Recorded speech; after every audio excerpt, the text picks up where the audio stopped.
Hello, my name is Ryan Jones, and I'll be talking to you today about the collapsing the collapse of Earth's biodiversity and the effect that that's having on not only humans but also our animal population. Now, the endangered species list has risen at an alarming rate over the past few decades, and Earth's wildlife is really taking a dive. So not only would I talk about some of the causes of this collapse, but I also talk about the effect that is having on humans and ultimately the effect that is having on our animal population. Now, first, what is biodiversity? Now, biodiversity is the term used to describe the variety of life on Earth. Everything from the gene all the way up to ecosystems, and that includes plants, animals, insects, humans. It includes the whole 9 yards. Now, in an online article published by Manga Bay on September 2020, Liz Kimbrough made a reference to the GBO5 report card. Now, this report card measures a set of 20 targets that are set at the beginning of every decade called the anti-biodiversity targets. Now, these targets are set so that humans can have some goals on how to make the biodiversity of Earth's biodiversity much better for the future. And the alarming statistic that she stated in this article is that although 89% of these targets saw some form of increase, none of them were close to actually being completed.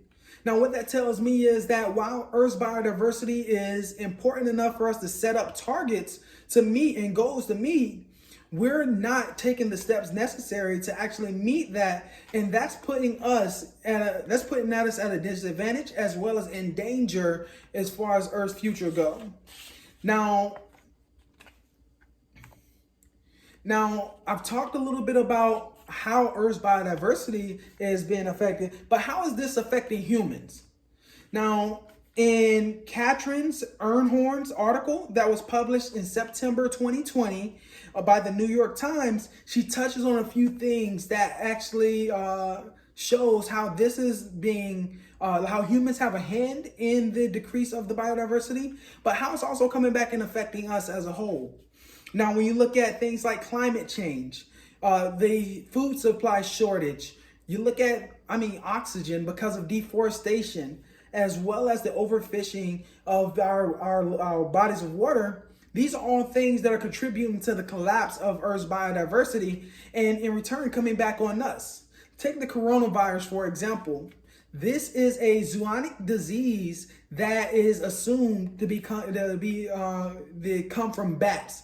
And that was reported in the article by Katrin Ernhorn. Now, how did we get so close to bats that it is now affecting us and putting us in harm's way?